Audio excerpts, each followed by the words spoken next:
Vous avez déjà entendu parler de la fois où un avocat a mené un coup d'État? On est en 1854 et le Nicaragua, à peine indépendant depuis une trentaine d'années, est en pleine guerre civile.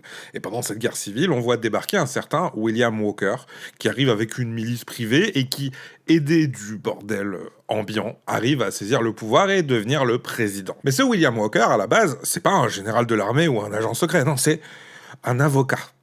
Cette époque, c'est un peu celle de la conquête de l'Ouest aux États-Unis, qui est en plein délire de destinée manifeste.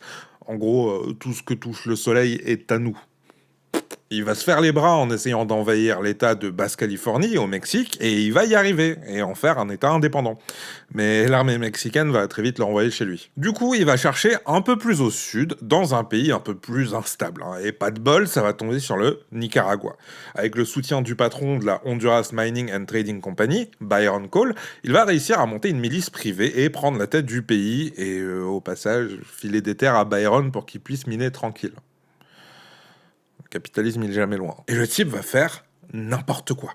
Il rétablit l'esclavage, impose l'anglais comme langue officielle, dans un pays où la grande majorité des gens ne parlent qu'espagnol. Il fait surtout du deal avec des sociétés états-uniennes pour se répartir les ressources du pays. J'avais dit que le capitalisme était jamais très loin. Mais vu qu'il arrose les élites locales, personne dit trop rien contre lui. Même le gouvernement des États-Unis le soutient, au point que le président de l'époque, Franklin Pierce, a même réfléchi à intégrer le Nicaragua aux États-Unis.